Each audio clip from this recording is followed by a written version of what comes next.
reactivity, storage capacity, and the filtration properties as well.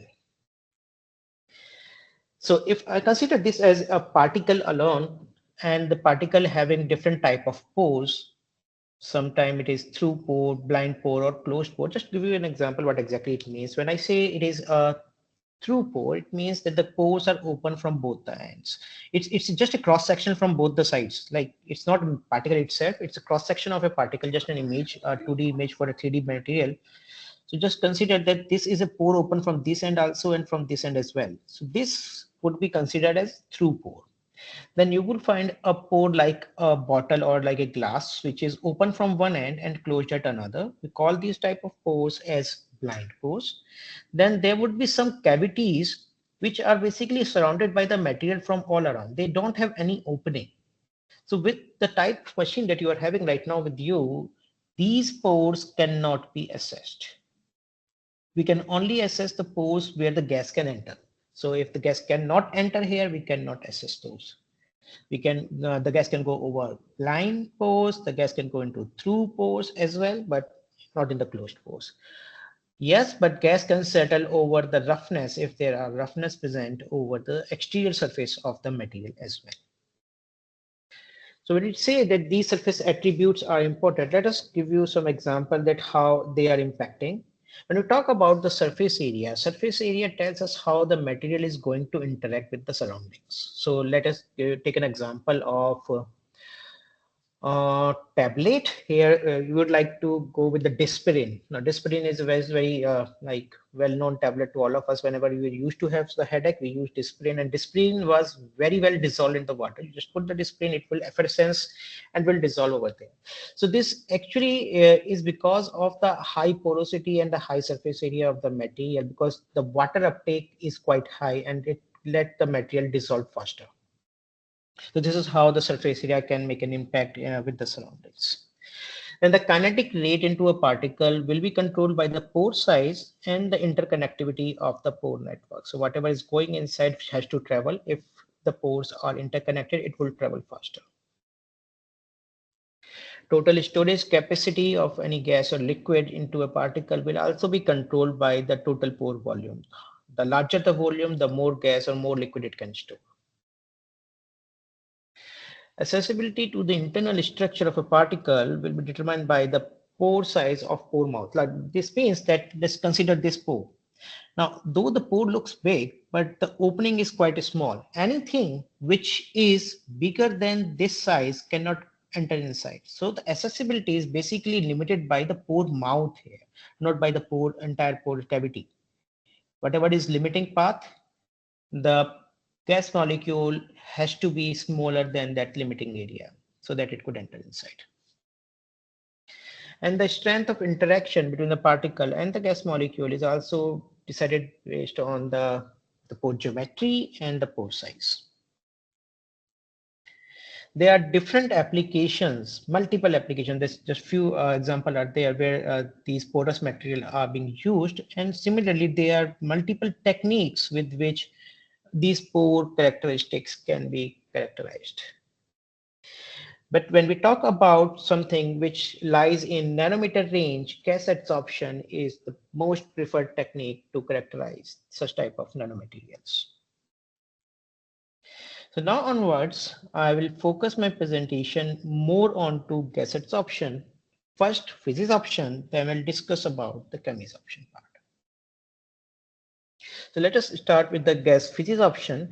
And as we talk about the physisorption, earlier we discussed about the particles and the pore as well. When we talk about pore, IUPAC has classified these pores into several categories.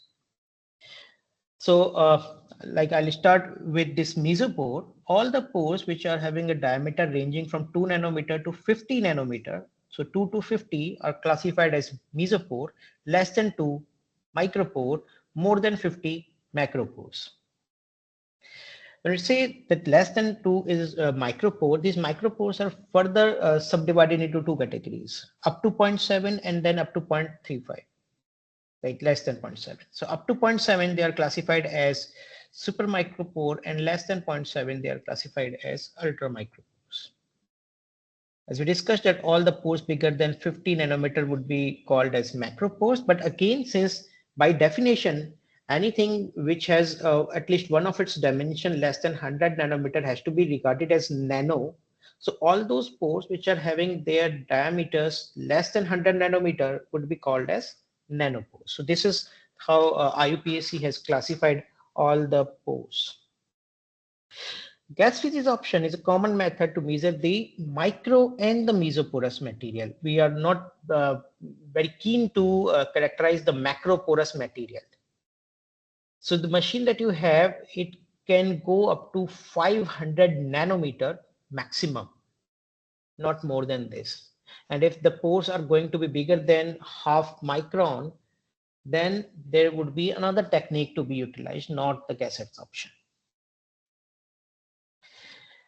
The good part here is that the gas adsorption allow you to probe the entire surface, including the irregularities and the pore interiors. We always say that since you can already have the techniques, you can perform the surface characterization using TEM-SEM also. The benefit here is that when we are talking about SEM or TEM characterization, first thing is the sample amount is very limited. You cannot take a good amount of sample. It has to be very small. And the second, there will always be a bias in selecting the photographs. So whatever temp pictures you are getting, you have the choice that you can select A or you can select B depending on what you want to select. But when we talk about the gas adsorption, it is a more generalized way and more accurate, rather I would say, to measure the surface characteristics such as surface area and pore size, because it is not having such biases, and the sample amount that you are taking here can be considered as a representative sample for the entire lot that you are producing. So this is like a good technique to use with.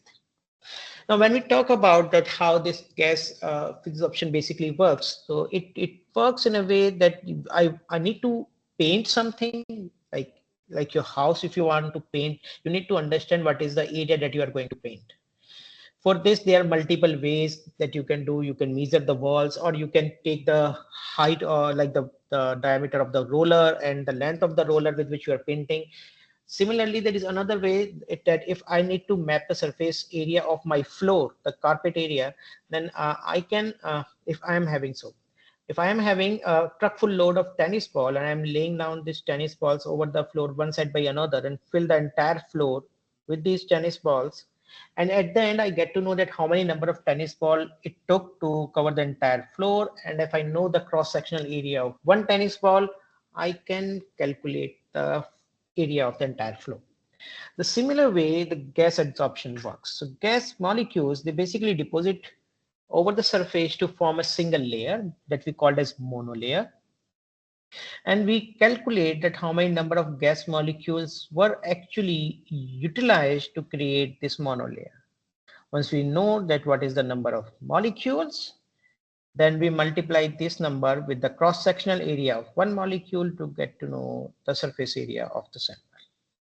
Now, since the machine doesn't calculate this way, machine measures the pressure. It is a vacuum volumetric system. Machine only measures the pressure.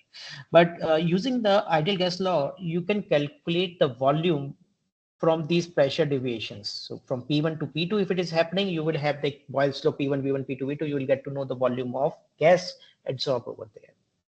Now, once you know the volume of gas, you can multiply this volume with the density of the gas. Once you multiply the volume with the density, you will get the mass of the gas. Then you can divide this mass with the molecular weight, and this will give you the mole, how many number of moles of gas are being adsorbed over there. Once you know the number of moles, you can multiply this number of moles with the Avogadro number to understand the total number of molecules. Now, this is how we get to know the total number of molecules. Now I can multiply this total number of molecules with the cross-sectional area to know the surface area. Afterwards, to normalize it with weight, I would divide it with the weight and I'll get to know the specific surface area. Now, specific surface area would be meter square per gram. So moving ahead, as we discussed that gas physics option is a common method to measure the surface area and the pore size distribution in micro and mesoporous material. And since it is depending on some conditions, and the interaction is basically weak. It is weak van der Waals interaction. So this adsorption can also be reversed very easily. So you will always have an adsorption and a desorption branch in there. Now, this is a representative picture of different type of pores. These are two walls for a micropore having diameter less than 2 nanometer. These are two walls of mesopore between 2 to 50. And I consider the macropore as quite big. So I'm not showing you the second wall. It is just one wall, because gas molecules, when they are going to interact with the surface, they won't float. They would like to go to the walls because of the surface potential of the walls. So if there is anything in the micropore, since it is a narrow, this molecule will be having the surface potential impact from all around of the pore wall, and it will be more tightly bound inside than the mesopore or the macropore. So when we talk about macropore, it will float till that time it is going to be in contact with the pore wall, or we fill it with quite good number of molecules so that the probability of the gas molecule to sit over here would be higher.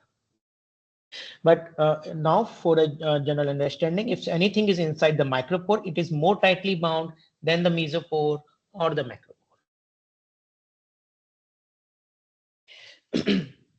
So if we talk about the process of gas physisorption, those who are using this machine or who have studied this, uh, the first step that we need to perform over here is the degassing. So we heat the sample and we remove the unwanted moisture or vapor present over the surface. We want to clean this surface first before we allow our gas to get absorbed onto it. So this is Actually, one Dr. part. Rishi, Yes, I have one question here. What is the yes, minimum time for degassing there is for no any such sample? no such Or it is minimum time at depends all. on the user? It's not on the user also. It is basically depending Okay. on the sample. Okay. So, but how we will decide this? The good part here is, like, the conventionally what we do, we for any sample, you take the sample and you keep it in an oven. After 1 hour or so, whatever time you decide, you take the sample out, check the weight. Then you again put it to the oven for another 1 hour or so. Then you again take the weight and you see if there is any weight difference or not. If you find that there is still some weight difference, you keep on doing this exercise till the time you get a constant weight. And this is the only way of understanding it. But the machine that you are having, it has some software feature which automatically will terminate once the degassing is complete. It Okay. has an automatic feature over there that it will sense that the degassing is complete now. Okay. The Thank main question here should not be the time. It should always be the temperature. How would you decide what is the right temperature for the degassing? Because you don't know. So those people who are using some unknown sample, it is very tough for them to do this. So whenever some sample comes to us, we typically ask the users or those people who have sent us a sample that what is the degassing profile. If they don't know, we check the TGA of those samples. By knowing the TGA, it gives us that at what temperature it starts to lose its weight. What is the TM for this sample? So once we know the TM, we will take the degassing temperature less than this TM, almost 25 to 30 degrees less than the temperature of melting point over there. So this is how we decide the temperature. So if somebody is not knowing, we have to start with a low temperature, and then at that case, when the temperature is low and it has good moisture, the time would be high. If that's the temperature is high, then the time could be lessen as well. It can be shorter. So the time and temperature has the relation, like if the temperature is less, time would be more. If the temperature is high, time would be less.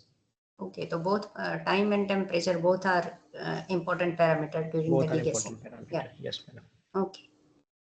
Because we cannot set any temperature over which the sample starts to get degrade. So we need to understand the temperature sensitivity for temperature, the sample sensitivity for temperature as well.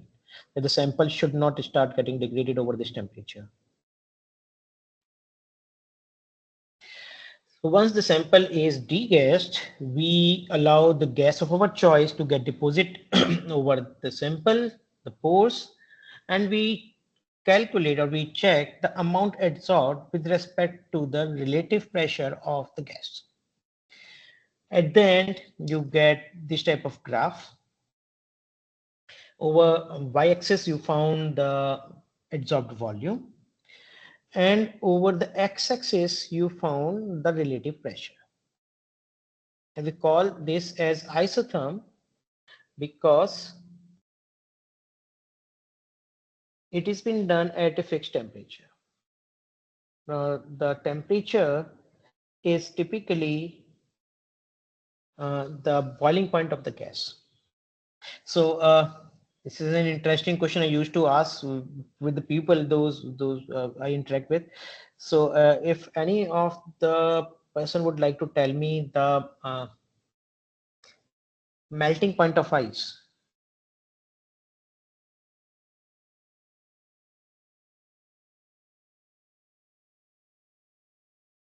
Anybody? We all know the freezing point of water, it is 0 degree centigrade. So at the same temperature over which the water starts to get frozen, it's the same temperature over which the ice starts to 0 melt. degree. It's a 0 degree. Similarly, the condensation point and the boiling point of water would be the same. It's 100 degree. So that's why we select this temperature, because this is the boiling point of nitrogen. And over this temperature only, the nitrogen will also start to get condensed. If I need to condense the nitrogen, I would approach at least to this temperature. So the boiling point of nitrogen is 77 Kelvin. And that is why we go that way, that when we use nitrogen gas as adsorbent, we prefer to go to this temperature so that the nitrogen adsorption could be significant. It would condense and it would settle over there. Otherwise, if it is floating, it won't settle. There would not be any adsorption. So I believe I answered the second question of sir, that why should we use liquid nitrogen when we are using nitrogen? It's because this is the only thing which will provide you the ambience of boiling point of nitrogen gas. The second part here is over the x-axis. As you feel, this is relative pressure P by P0.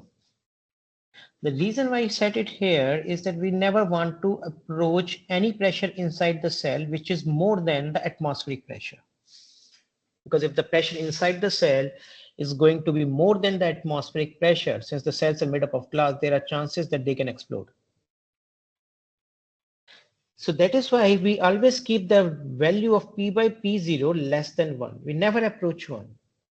Whoever is doing the analysis, the final value of P by P0 cannot be 1. It would be by max 0.995, but you will never approach 1.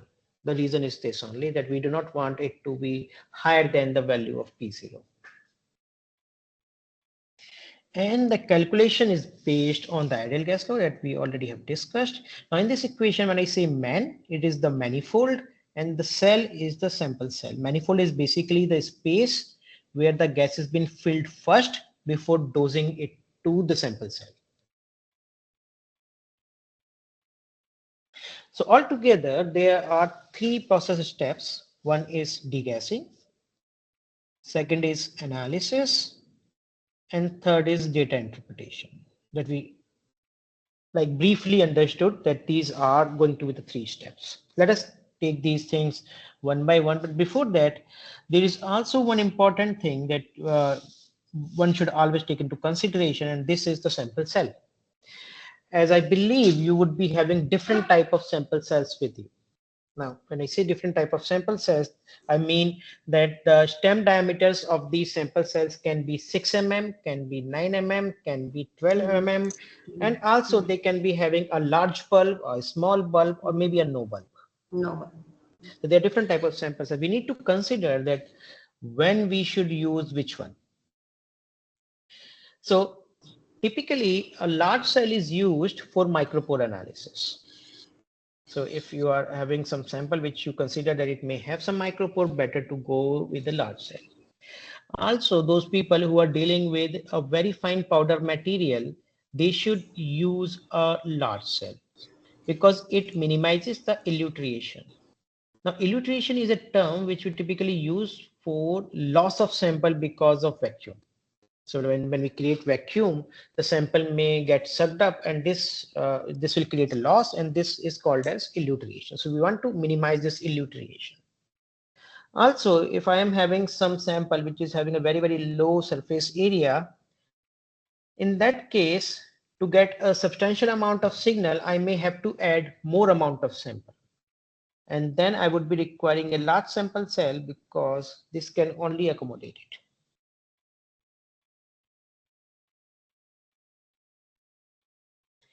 And then there are some reference material which says that you have to go with a large bulb cell, then use the large bulb cell. But interestingly, as you go down with this bulb cell volume or the stem diameter, you will get more and more sensitivity.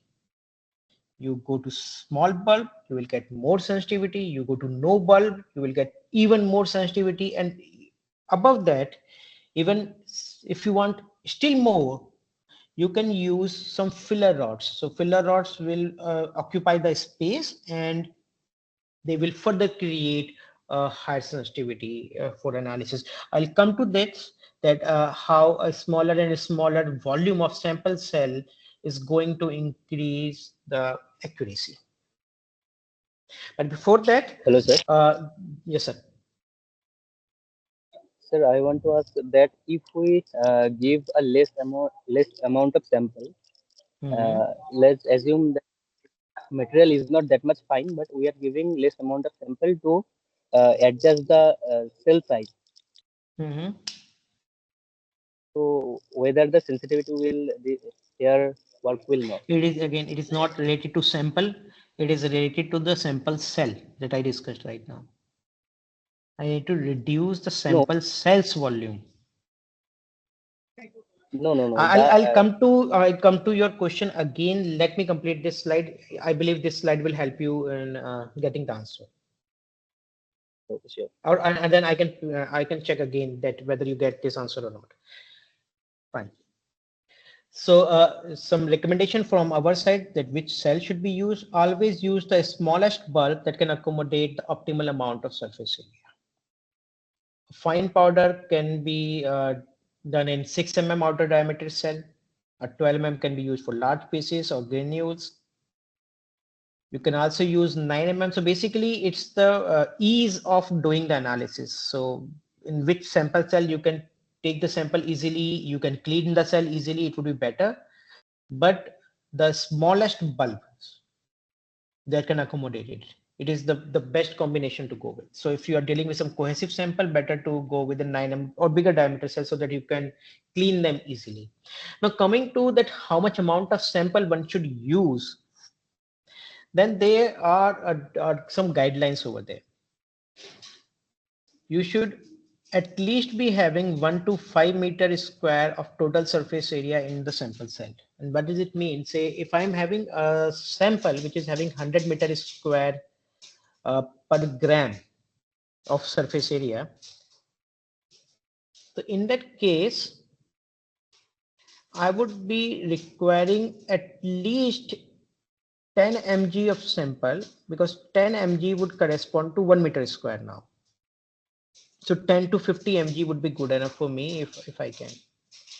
This would be the minimum.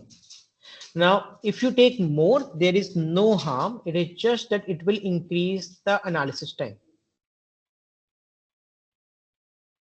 So this is one consideration. When we talk about pore size or pore volume, like if you want to confirm the complete isotherm, then it should be at least 10 to 20 meters square of the total surface area in the sample set. So it's not about the weight, it's more about the surface area which we should see what is in the sample cell. So even if there are sample which are having very high surface area, let's say in the first example, instead of 100 meters square per gram, you are having a sample which is having 1000 meters square per gram. Now, practically with this definition that I told to you that you have to have 1 to 5 meters square, you can take 1 mg to 5 mg in your sample cell. That's just perfectly okay. Till the time you are able to measure it accurately. Now, in case instead of measuring 1 mg, you measured 1.1 mg. By weight, it is a very less weight, 0.1 mg. If it say it is not making any sense over here. But since the entire calculation of VET is weight normalized, when I say 1 mg, so I write the surface area divided by 0.001, and it multiplies the entire reading of surface area by 1000 to give me this much meter square per gram. Now this 0.1 can increase it 100 folds. So it's whenever you're talking about less amount of sample, please be very sure that you are measuring it accurately, because your weighing error are going to change your surface area, overall surface area over there.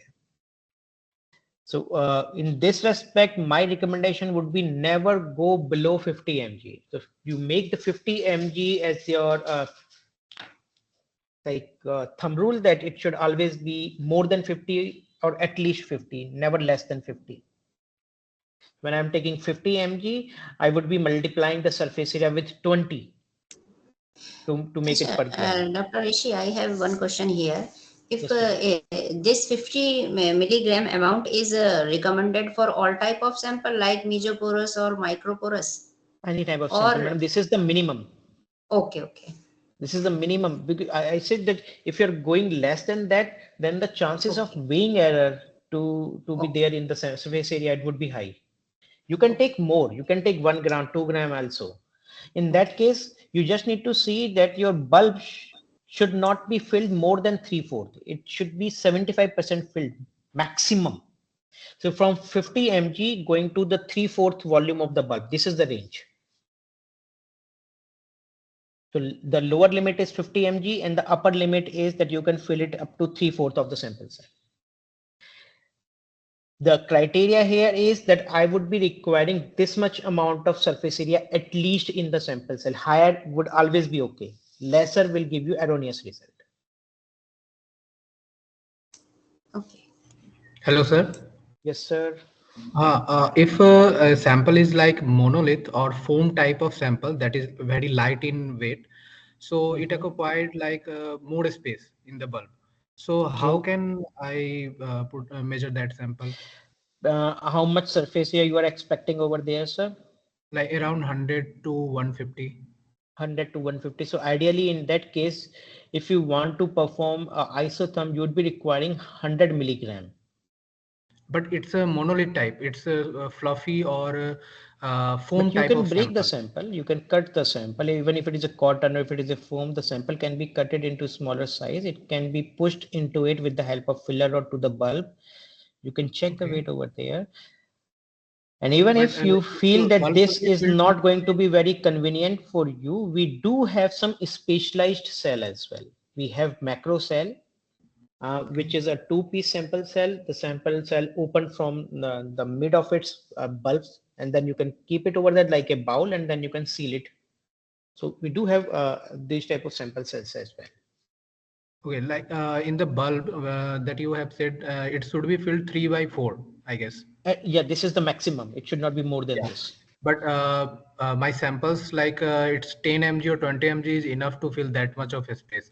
So in Then, sir, that you case, would be requiring the specialized cell. okay.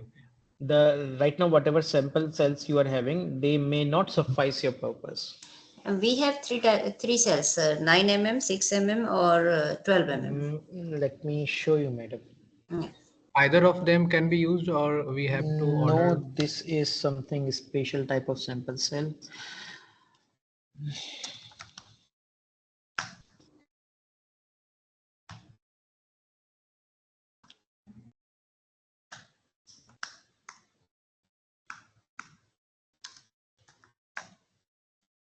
You see this? This is a macro cell. This is a two-piece cell. This is the lower portion, and this is the another portion. So you can, this is quite big. So you can keep your sample cell inside, and then it will be fixed, and then Okay, you so can use it. for gold type or means lightweight or floppy type sample, we can use this macro cell. Yes, you can use. This is one cell, and I'll show there are several specialized cell. This is another stopcock cell is there, and we do also have a thin film cell. These all are specialty cells. So we do have thin film cells with us. Thin film cell is also having a big volume that you can use over there. So it's again, I cannot see over here, but it's a big sample cell that you can use. We do have such sample cells with us, where the large amount of sample can be accommodated, those which are having less surface area or the low density, as sir said. But this is not something coming with as a standard supply. If somebody needs to have these, they either have to tell us before or it has to be ordered separately. Shall I proceed? Yes, sir. Thank you. Yeah. And now coming to the degassing part of it. So as we discussed about degassing, and those who have been using this machine, they know that we want to remove the water basically. At the end, you get these type of isotherms. Now these isotherms otherwise looks okay, but they are not the right isotherms. The right isotherm should look like this. The difference here in both these isotherms is that the adsorption and desorption should not go open-ended till the end of the isotherm. They should meet somewhere earlier, somewhere between this region, 0.4 to 0.6 P by P naught. And then can be multiple reasons for this to happen, and improper degassing is one.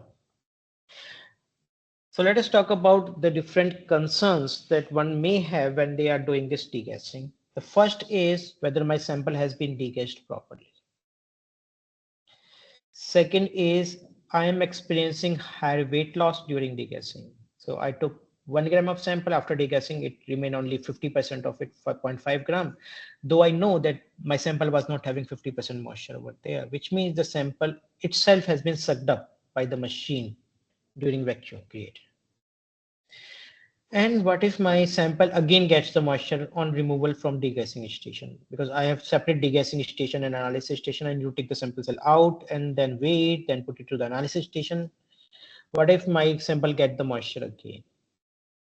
And then this sometimes those people having external degassing unit, they also have a concern that the degassing unit requires additional space. The good part here is that the last problem is already solved in your case. You have an integrated degasser over here, so there is no hassle for extra space requirement.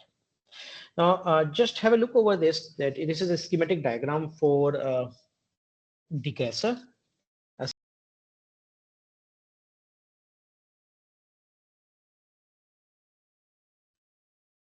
Is having a micropore. I discussed it earlier that anything inside the micropore would be more tightly bound than the meso and macropore. So if my sample is microporous, it is having moisture inside, this moisture will also be very tightly bound over there. And if I want to remove this moisture from this deepest micropore, I have to create a very, very high vacuum. And this very high vacuum can be created with the help of a turbo vacuum pump. And the moisture which is coming out of this should not go to the pump. And to solve this issue, we have an inline cold trap. So in your machine, you can see that you are having a turbo pump over there. It is inside the body, but you can see the cold trap near to the degassing station. So the purpose of this cold trap is to trap the moisture, whatever is coming from the samples while degassing, and it should not go to the turbo pumps. Now coming to the concerns that we were having on the previous slide, the first was that how to ensure whether my sample has been degassed completely. So for this, we have a feature over here, which is called as test in segment. Rather, it is a pressurized test to ensure that the sample has been degassed properly. I will show you in the next slide where this option actually is. But for now, that we have this option that can control, that can tell you that the sample has been decast. Then to save the sample from getting elutriated, the elutriation can be because of two reasons. One is sudden high vacuum, and the second is high moisture pressure. So there are two reasons to have this. Now for sudden high vacuum, you have another feature here, which is called as evacuation crossover. In this evacuation crossover, you have the flexibility to select out of three different state of physical material, that what is the state of your material. It can be a powder, it can be a pellet, or it can be a fine powder as well, or you can put it user enter as well. Now in the evacuation crossover, it is basically telling you the pressure point while creating the vacuum. So up to this vacuum, this is the threshold limit. Up to this vacuum, the vacuum should be created slowly. And once this vacuum limit is achieved, then only the coarse valve will be open. So if you're dealing with a fine powder sample, I would create this limit to be quite low. So until unless I'm reaching this limit, the vacuum will be created slowly. And now my sample cell is already under certain vacuum. And if I open the coarse valve, because since it is already under vacuum, the sample will not pump. So this is the purpose of this evacuation crossover, that how you can save your samples with the from getting elutriated. Now for high moisture pressure, we have a feature called pressure controlled heating, where the heating will be done as a function of pressure rise, and it will save your sample from getting elutriated. Then the last was that how to keep your sample cells away, which are already been degassed, from the moisture. For this, we do the backfilling. We do the nitrogen backfilling. It's not rocket science. It's like once the sample is degassed, we fill this sample cell again with dry nitrogen before you take it out.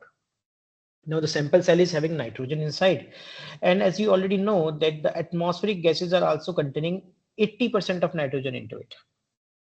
So like inside is also nitrogen, outside is also nitrogen. The saturation pressure of nitrogen and the atmospheric pressure is also very, very close. Since the pressure gradient is less, the rate of diffusion of these gases is also very slow. This will give you good time that you take the sample cell out, go to the balance, take it again, the weight, and then put it to the analysis station. Once you put to the analysis station, the first thing that the machine does is to evacuate it. So whatever transfer has happened, it will be removed. So before it reaches to the sample, it is already out. And this is how your machine looks like. So you have 4 degassing stations and an inline cold trap. Turbo is inside this body. Excuse me, Rishiji, and everybody, whether it is visible to you, the slides? Yes. Yes, sir. It's visible. I don't know why I am not getting it. Okay. Please carry on, Rishiji. Okay. And this is the software window. Now over here, you can create different degassing protocol with varied temperature, ramp rate, and hold time. This is the pressure control heating limit to save the sample from getting elutriated because of high moisture pressure. This is where you select the backfill, that once the sample has been degassed, I will backfill my sample cell with the adsorbate. This is the pressurized test where I set a limit there and some value. So this segment number is that it is third. So this is first, second, third. So over this, this station segment is applied. You can set it at second as well. You can set it at first as well. Now this works in a way that it created a vacuum initially and then blocked the sample cell from the top.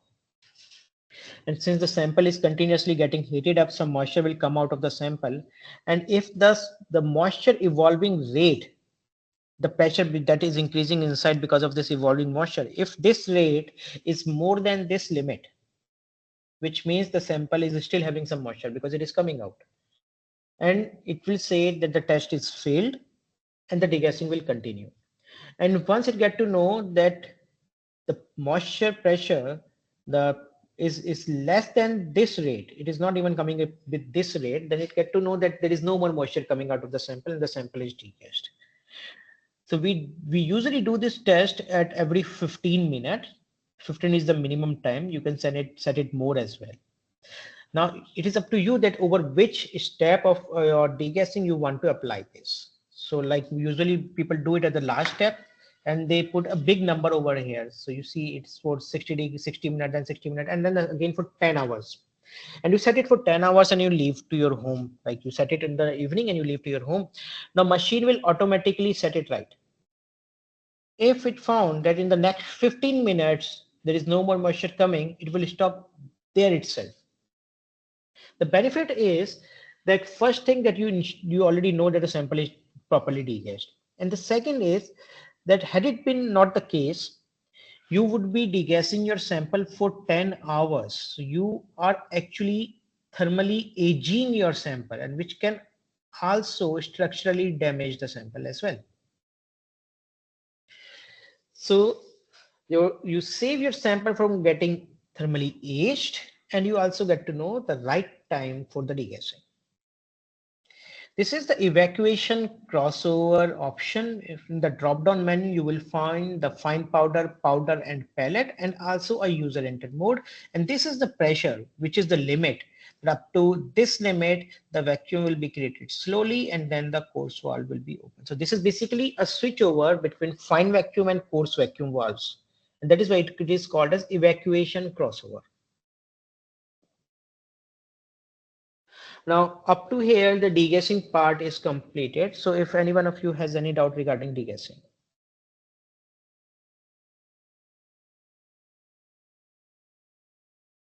I believe no.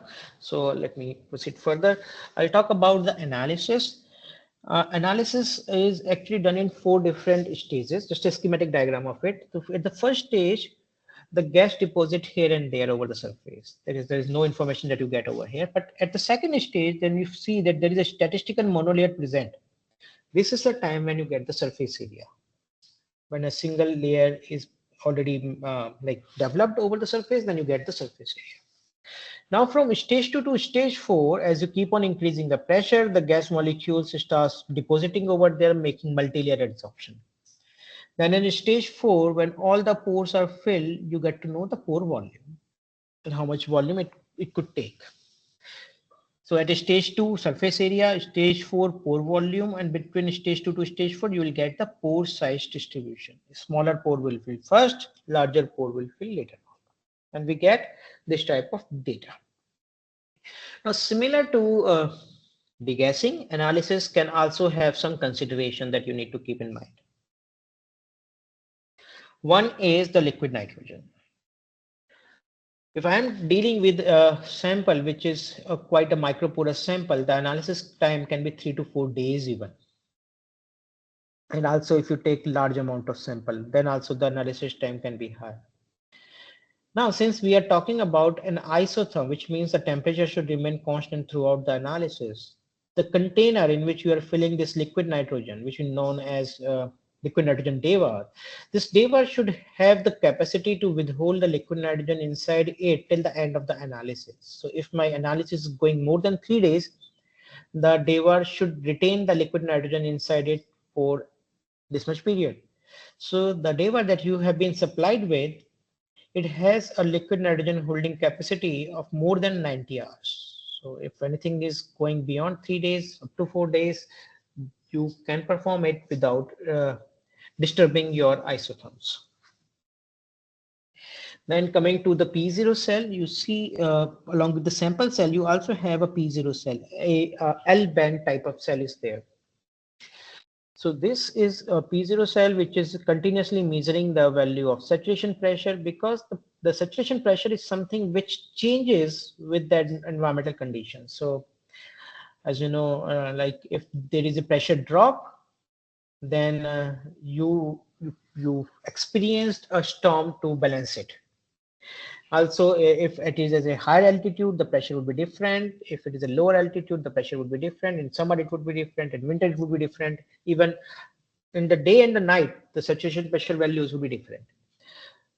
So we cannot have a single value for this saturation pressure throughout the experiment. And for this reason, we have a dedicated P0 cell, which measures the value of saturation pressure continuously throughout the analysis.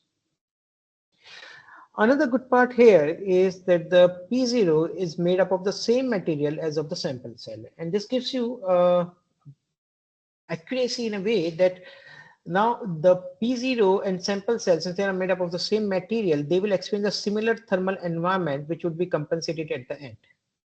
So had it been a different case that the sample cell is made up of glass and the P0 is made up of steel, then thermal conductivities will not be same and you will not get that accuracy that otherwise you will get now.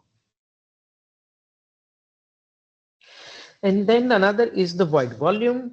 Void volume is basically to understand how much empty space is there. So if I have a sample cell and a sample inside it, even if it is having the sample, how much gas can go into it?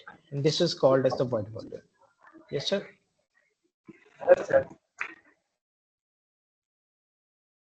Okay. So this is called as a void volume. There are different ways of creating the void volume. One is helium measure, then Nova mode, then user entered. But helium measure is the most accurate and preferred mode of doing the analysis. Now over this slide, we can explain you the fact that why a smaller bulb or a smaller stem size, overall the smaller volume of sample cell was leading to higher accuracy. Just consider two cases. In one case, the sample cell is immersed into liquid nitrogen. Do you have something to ask, sir?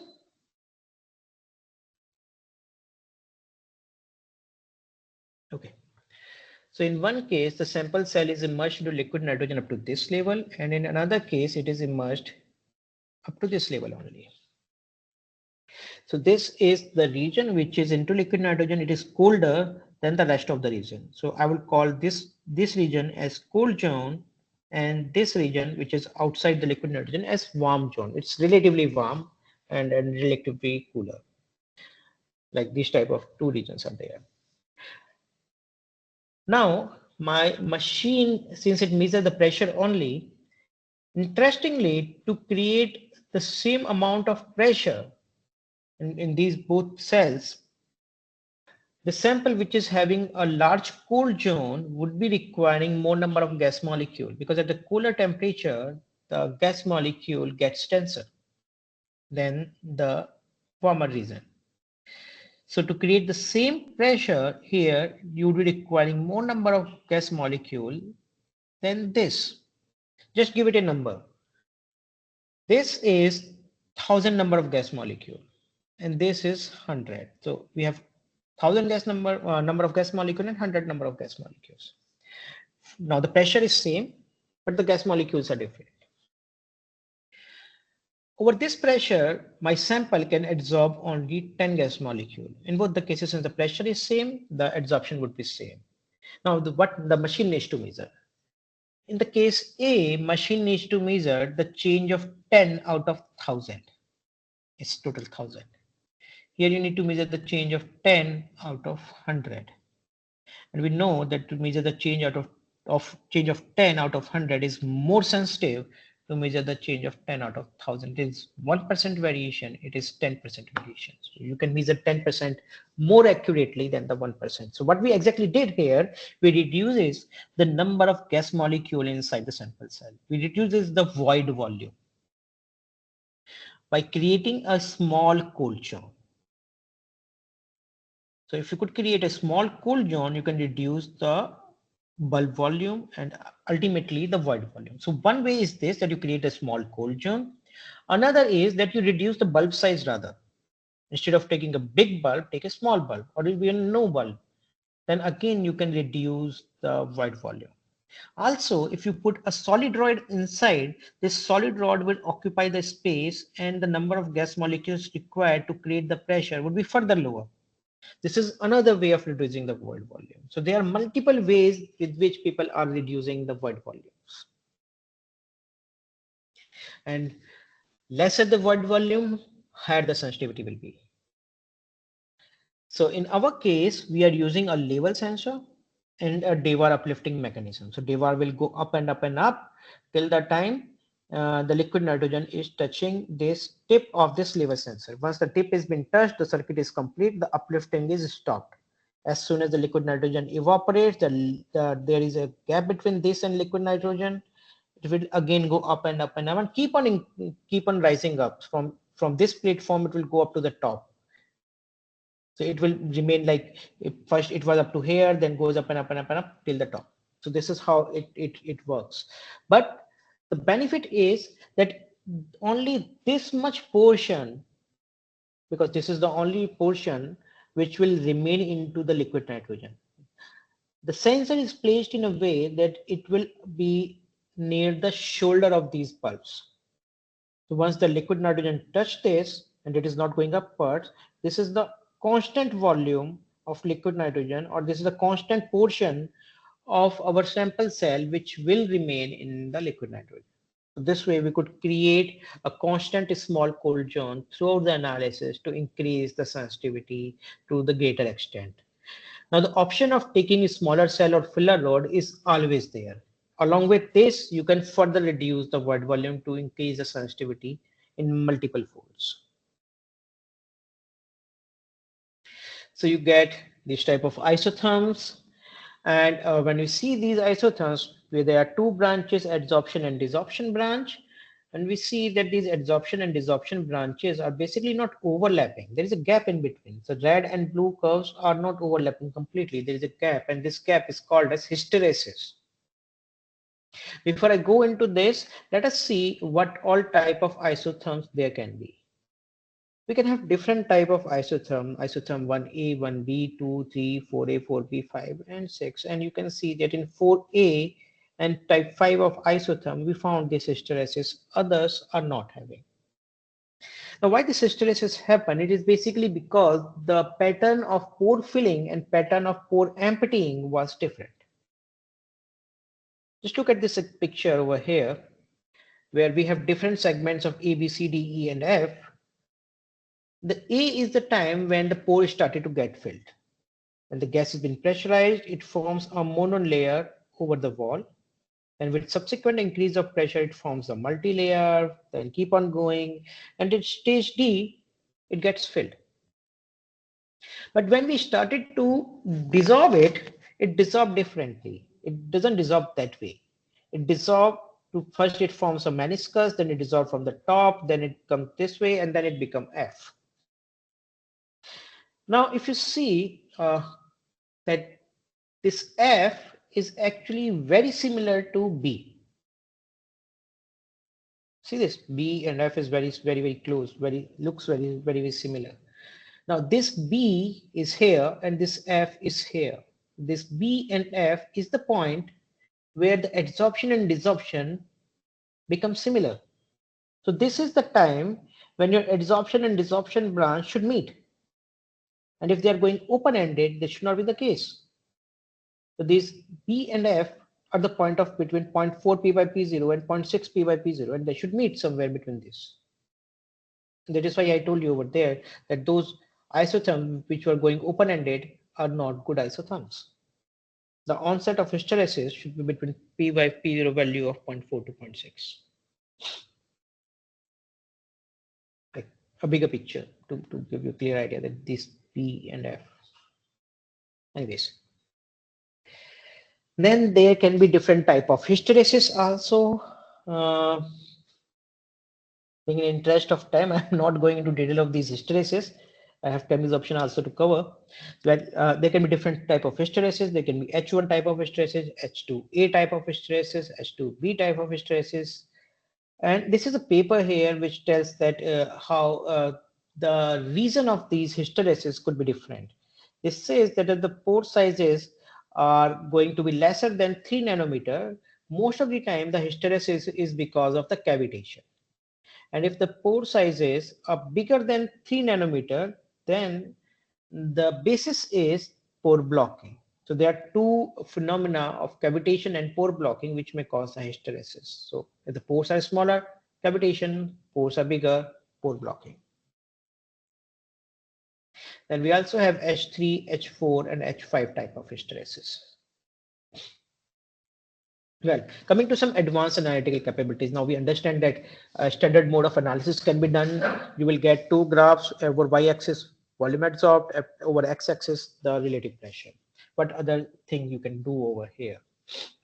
So besides this, you can also perform a vector dose. Now vector dose is volumetric dosing. So once I know that my sample is going to adsorb this much volume at this pressure, I can do it reverse as well. I can tell the machine dose this much volume. Now this will help me in shortening the length of analysis and will also let me know the kinetics of adsorption and desorption. So if I want to study the adsorption desorption kinetics, the preferred mode of doing it is in the vector dose mode. Also, if somebody is willing to perform or willing to understand the pore geometries in more detail, then he should do a hysteresis scan mode. This is another mode where multiple adsorption desorption over the same sample has been done in a continuous fashion to understand the different size of pore geometry. Now, over the software, you will find these hysteresis scan mode, vector dose. So if you ever click over this, you will find these options: vector dose, hysteresis scan, standard mode of analysis also. So in standard mode, we take up like this, the 10 point of adsorption, 10 point of desorption, 20 points of this. In vector dose, we need to tell that in this much range, this should be the dose. In this much range, this should be the dose, like this.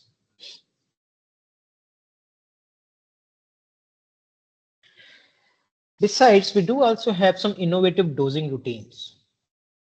Like you can use delta Vmax, you can use initial fill, you can use maxidose as well. So I would always prefer people to use maxidose, like it should always be checked. But let me make you understand what exactly they mean.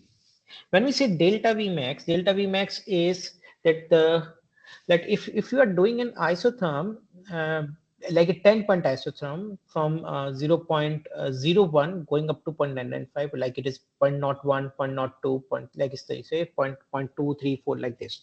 So let's say at p by p0 value of 0.3, you have a volume adsorption of 20 cc per gram. And when you reach to 0.4 p by p naught value, the volume adsorbed is 120 cc per gram. Suddenly from 20, it became 120. It can happen with the materials. So when it reaches this way, you find a very steep rise where there is no points in between. From 20 to 120, there is no point. It's just a straight line over there. And it doesn't look good. Now, you can use this option and you can set some value like 20 cc per gram. Now, what this option does, even if you have not asked it, whenever it seems that the machine has taken 20 cc per gram, it will automatically come to an equilibrium and take a point, if you ask or not. So since we have not asked this from 20 to 120, there was no point. But if we would have selected this, it would equilibrate at different positions at 40, 60, 80, and 100. It would add 4 points in between 20 and 120 without saying it. So in the isotherm, when we were creating the macro, we have not asked it to do that way. We just told it 0.3 and 0.4. But since the volume adsorption was high, then 20, it equilibrated on its own and take the point. Initial fill is another option where this we use when we found that our interest is only surface area. You may come across of this type of sample. So, but the surface area is very high. Now, what it means that to attain the first point of adsorption, like the 0.05 p by p naught, it adsorbed 80 cc. 80 cc is a good volume, and it would take time to fill it. So even the first point may take huge time if it is a microporous sample. Now with this feature, you can set some volume over here, like the fill volume is 70 cc. So what it does that at the before it do any dosing, first thing the machine does is to saturate the sample with 70 cc. It automatically dose 70 cc and the sample will saturate with this. Now sample is already having 70. It has to approach from 70 to 80 with subsequent dosing. And this time will not be that high. So if initially you were taking like 10 hours, now it would be completed in 1 hour. So this way you can reduce your length of analysis for this. But yes, if you are interested in knowing the pore size distribution, then you should not use this feature. This is only beneficial when you are willing to have the surface area. Maxidose is an option which I said that you should always check mark it. It is a programmed option, and it tells like I dose it first and it doesn't get to the equilibrium. So the subsequent dose will be bigger than this. Second dose will be bigger than the first, third will be bigger than the second, and this way we could reach the equilibrium faster and reduce the length of analysis. So these are few innovative dosing routines that you have in your software. So coming to different type of analytical gases, you can use any ideal gas that you want to go. But say you can use any gas, but then you also need to consider the right path temperature for it. Say if I talk about nitrogen, it is a liquid nitrogen which we use for treating a temperature. If you want to go with argon, it would be liquid argon that you want to go with. If you do with CO2, it is typically the above room temperature, because the application of CO2 are this only. Like you see the adsorption at elevated temperatures, not at the cryogenic temperatures, but you can do it the cryogenic temperature as well. The cryogenic temperature for liquid nitrogen would be 195 degree, I believe, 195 or 193, this much. So this can also be done.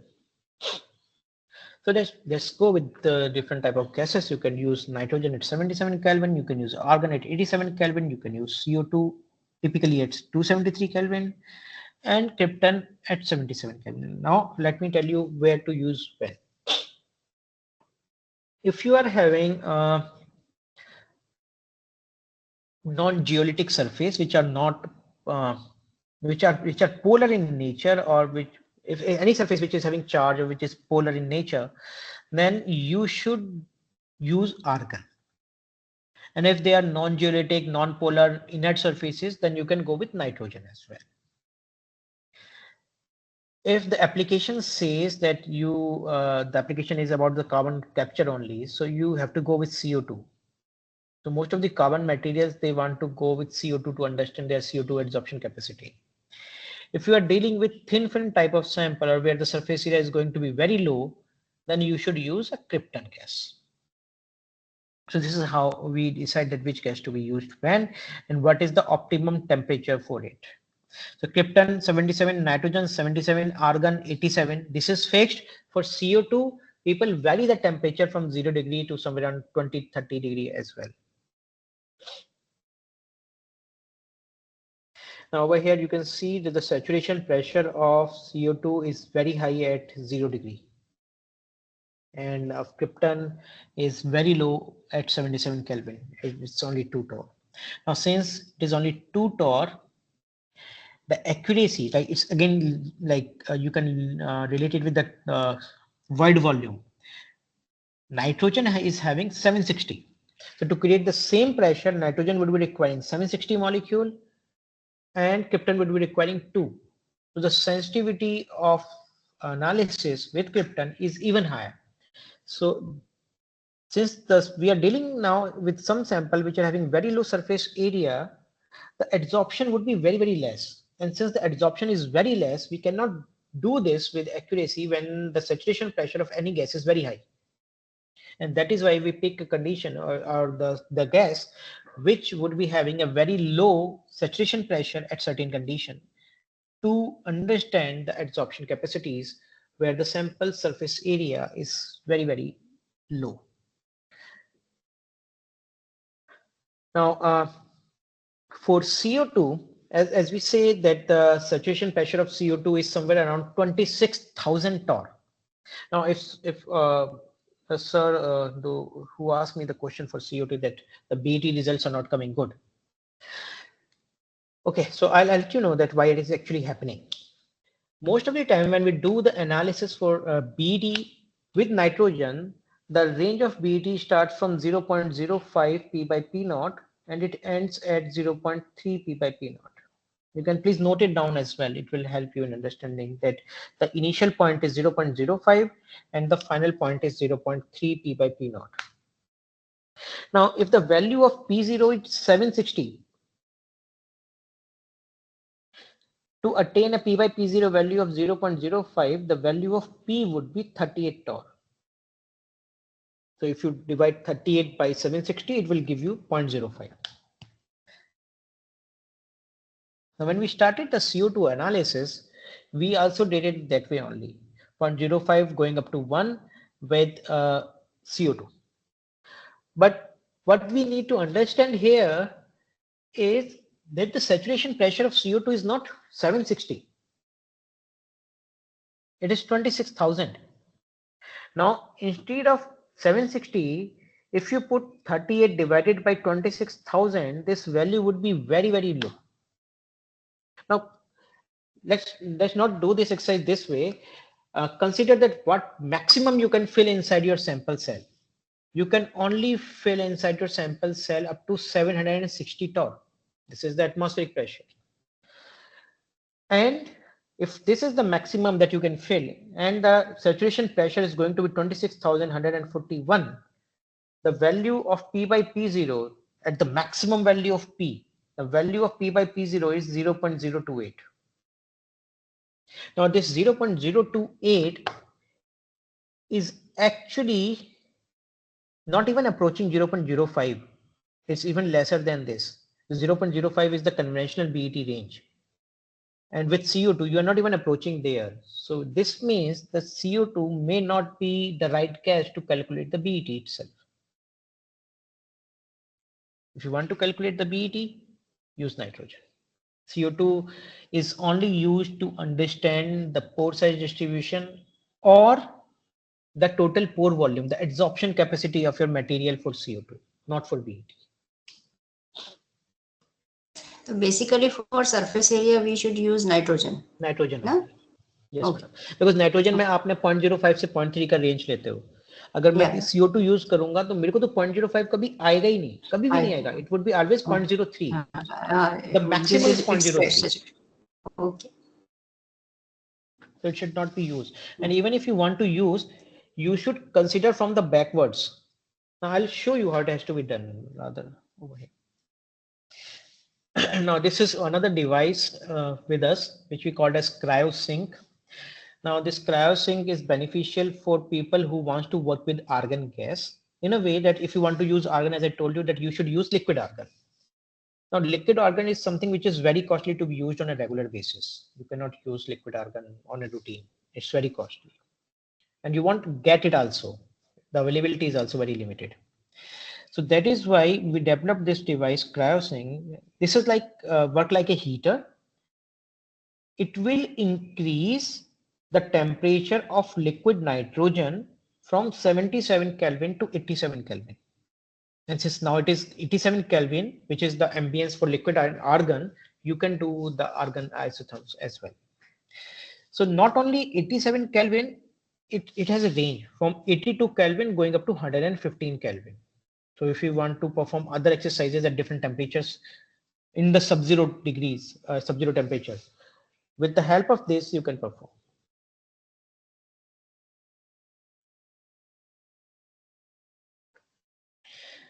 And this is something that I don't want to discuss. This is inside the machine that there are different type of gas manifolds. So like you have 3-station machine, XR, XR, XR. So in these XR, XR, XR, you have independent gas manifolds over there.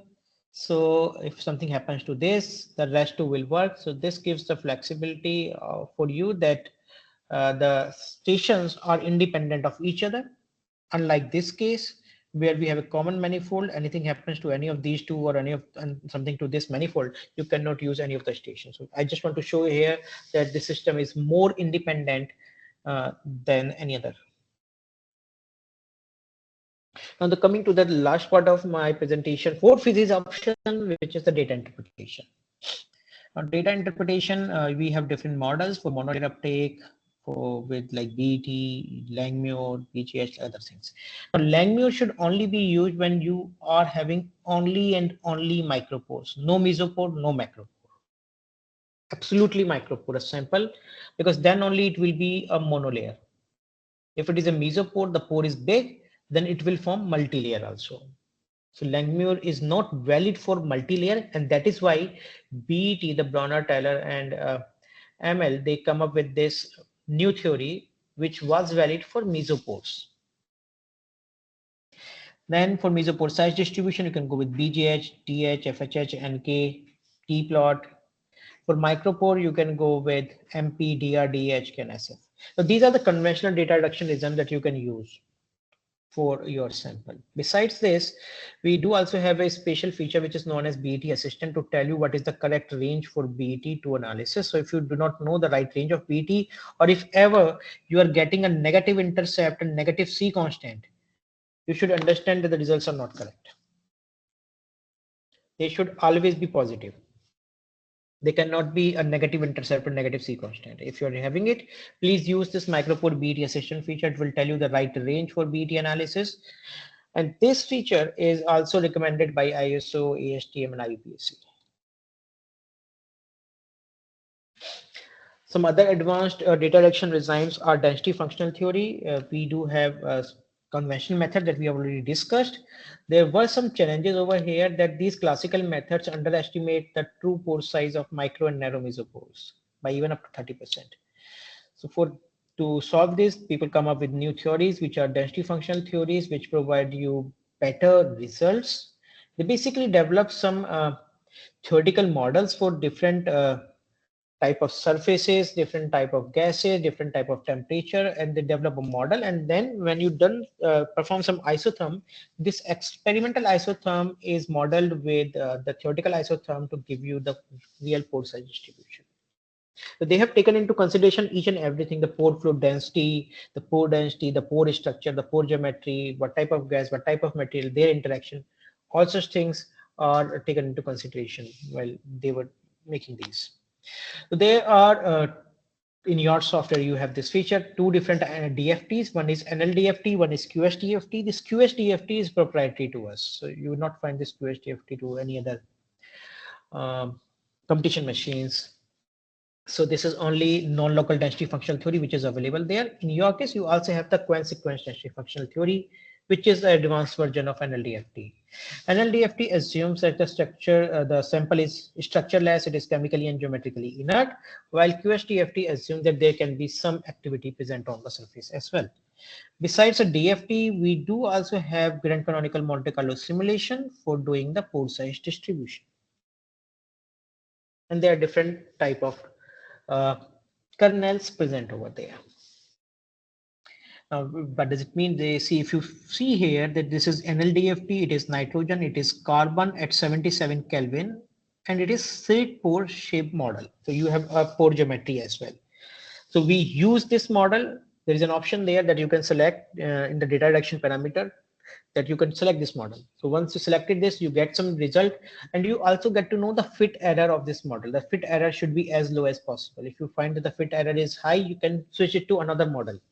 Now, whenever we do the experiment, we always know the surface, like it is carbon or something else. We always know what is the gas, what is the temperature. So these three things we already know. What we don't know is actually the pore geometries.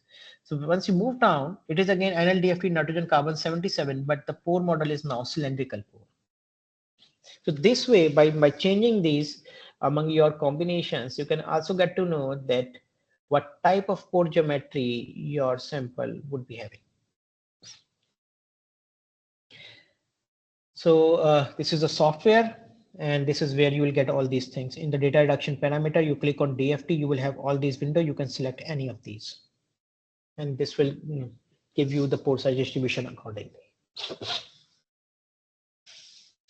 So this is all from my side for gas physics option. Before I move to anything else for the chemistry option part of it, do you have any question? Sir, the range you have talked about 0.05 to 0.3. So Yes, in that case, what will be the initial points we should put in the software? It is 0.05 to 0.3. When we are taking the data, so at that time we will start at 0.05. It will automatically take that one. I don't know how you are doing it. Let me show you the software. Okay.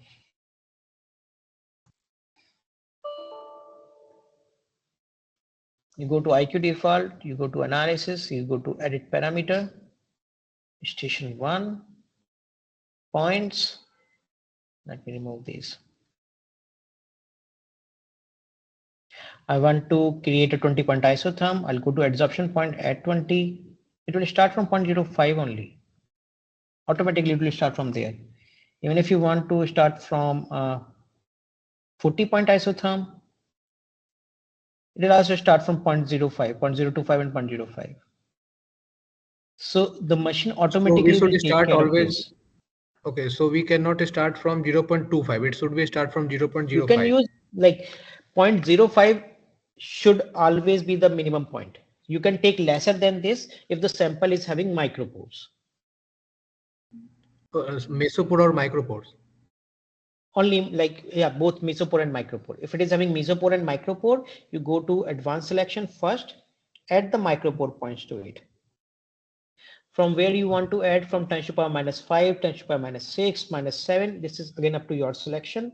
And then how you want to space them, standard spacing, augmented spacing, or equal spacing. Let us do with standard spacing, starting from 10 to the power -5. That's it, right? So I picked that way. I added 27 points of adsorption over there, starting from 10 to the power -5, going up to 0.009. It's almost 0.01, right? So Now, these points can be changed according to the yes, types you of can pores, like change. for You can micropore and change. mesopore and macropores. So this But is only, yes, madam. yeah, but for unknown sample, how we decide the point? Madam, for unknown sample, if you are doing a micropore isotherm, sometimes the sample might not have any micropore and you are just wasting your time. So what we recommend Okay. typically, better you check the BET surface area first. It is a shorter Okay. experiment. By Okay. knowing the BET, you will get to know that it is surface area is Surface 100, area. 150 like this. It is mostly Okay. microporous, oh sorry, mesoporous sample. If Microporous. it is going to be Mesoporous. 300, 400, 500 type of surface area, then it would be a microporous sample. Microporous. Okay. So first we should check BET. The BET. Okay. Or sometimes the users also know, those people who have developed the sample, that my sample should be microporous. If they say it should be microporous, perform the microporous one. Okay. But but I have experienced that the students who develop the materials, they always feel intuitively, they feel that the sample should be very good. And when we check it over the machine, it is not showing that property. So it also happens sometimes. So after you did the micropore thing, then you have to add the adsorption point for the mesopore range, say 20 point over here. Now it is total 47 points, starting from 0.00, like 10 to the power -5 up to 0.009. So up to 0.009, it was with this, and from here, it was because of the 20-point isotherm up to 0.995. Then in the desorption, you do not need to add the micropore point. It's only the mesopore range, only this much. So the adsorption point would be 47 and desorption point is 20. The reason being that after it has crossed the 0.4 and 0.6 range, the adsorption and desorption both behave same. You are not going to get any further information if you are to overlap the entire range of micropore adsorption. It is the same line. The benefit of desorption is that it would give you the hysteresis and the pore geometry details. Otherwise, you can only run the adsorption. It will give you everything, the pore size distribution, everything. The desorption will only tell you the pore geometry, how it is getting emptied. And this is the point from where you can check the standard vector dose and hysteresis scan. Also, let's say if you have run some analysis with nitrogen, like with CO2, let's consider this is a CO2 isotherm. It is a CO2 isotherm starting from some range going up to 1. Now, had it been a CO2, so when we analyze the samples with CO2, we go to IQ default analysis and edit parameter. We select the gas here as CO2. Now in this case, the P0 value should not be station. We take out the P0 cell, we use a user entered value and write 760 torr here, because this is the maximum the machine can go. And we perform this. Once we analyze this data, after this, we have to change this value of 760 from 760 to 26,000 torr, because this is the real pressure. I cannot feed this in the P0, because if the machine fills more than 760, then the glass cell will explode. We have a limitation over there, but now here, once we already have done this, I can override the P0. I'll go to data action parameter, go to general, then I will override it, and then put 26,141 and okay. Now you see the maximum that it could attain is somewhere around 0.03. It is even not 0.032. It's between 0.028 and 0.032. This is the maximum you can go.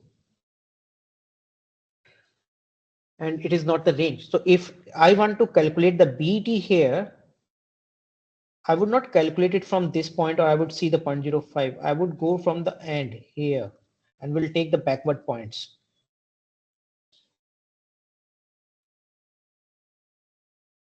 And then can calculate the BET. If it is giving any sense, then it would give you the BET result. It is not the 0.05 to 0.3.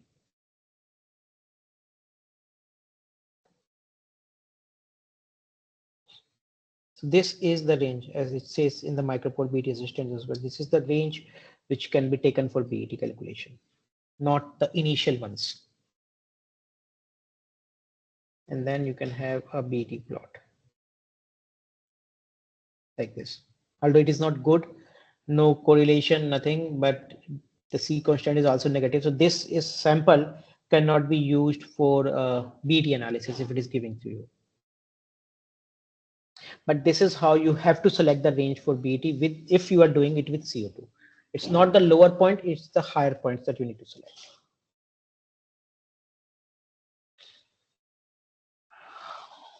Okay, fine. Shall I move to cutting option now? Yes, sir, Hello. Hello. Yes, sir, I'm listening. Yeah, actually, if someone want to know the pores variation with respect to temperature, like up to 600. Up to 600. 600 what? Degree Celsius. See, they have to prepare their sample at this temperature. Once the sample has already been treated, they can see some scintillation. In fact, the pores are getting smaller or they are getting larger. They would see some impact. Like this will happen with the material. Once they have developed the material, they can take the material out and can check the pore size distribution over here. The machine cannot go to 600. Machine is not a reactor here, right? Yeah. So it is for the pore size distribution. You develop the sample separate and analyze it over this temperature. Yeah, like first after hitting the sample at 600, can we skip this degassing part or what? If you feel that it has not attained any moisture, yes. You see, if you have heated your sample at 600 degrees centigrade, you are not going to keep this 600 degrees centigrade sample into the glass sample cell. The cell will melt. It's glass only. It cannot sustain up to 600. It has to be something lower temperature. And while you are cooling your sample down from 600 degree to room temperature to perform this analysis, at that time, again, the sample may take the moisture. So it is always recommended that whatever temperature you have taken it up to, 600 or 500, it only gives me an information that your sample is stable up to this temperature. So I can go up to 300 or 350 degrees centigrade, which is the maximum I can go here to remove the moisture. Like it's higher the temperature, the more the probability of getting the moisture when it is cooling down. What is the capacity of that glass to sustain the temperature? 300, 350 only, not more than this. Then like up to If 350. we somebody can- wants to go beyond 350, the sample cell should be made up of quartz, not of glass. Okay. We do supply quartz gas sample cell accessories and a heating mantle which can go up to 450 degrees centigrade. But right now, I don't feel that you would be having these. It's very specialized thing. Nobody wants to do a degassing at 450. Rather, we do at 300 degrees centigrade, increase some more time. It will be degassed. Why to go up to 450? Okay, like after heating the sample up to 600, how much time it take to cool down in room temperature, like 25? I cannot tell this. This depends on the thermal conductivity of your sample. Like cooling and heating up is the nature of sample. This is not related to machine, right? If you talk me like how fast my heating mantle can raise the temperature, I can tell. But how fast your sample will cool down, I cannot tell. Yeah, like it's possible. Because I Like, do not have any cooling facility. I only have heating facility. Like a degree of heating, is there any possibility the porosity change with respect to degree of heating? Suppose It like can be, yes. 5 degree or 10 degree, it may be changed, na? It can change depending on the moisture evolving rate. Sometimes if the moisture is evolving very fast, it can change the pore structure also, yes. Like I already But if did, your sample is already stable up to 600 degrees centigrade, I don't feel a 5-10 degree temperature change is going to change the pore geometry over there. Those samples are like those are hygroscopic type of sample. We heat them up slightly, the moisture comes very fast and they change the pore structure. But those are very delicate type of sample, not such sample which are metallic and sustain up to 600 degrees centigrade. like I already did TGA up to 600, there is no Sorry, I'm degradation. not able to hear you properly. Like I already did TGA. In Okay. TGA, I got like up to 600, there is no degradation of my sample. That's So, good. so I am to do up to like 100, 200, 300, 400, 600. You The can various. do. So I would say that you heat your sample separately in some heating device and cool it down and do the degassing at a normal temperature and then see it. If you want to see it in this way that you want to check it at 100, then 150 at 200 and 250, I don't feel it is going to change anything, but yes, you can do the exercise. There is no harm in doing Like, it. Check the pore size distribution if it is changing. okay, okay, okay.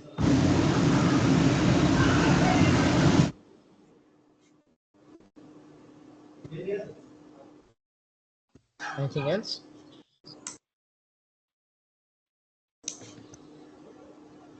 Okay then. So I'll move to next part of it, which is the gas chemise option. So your machine is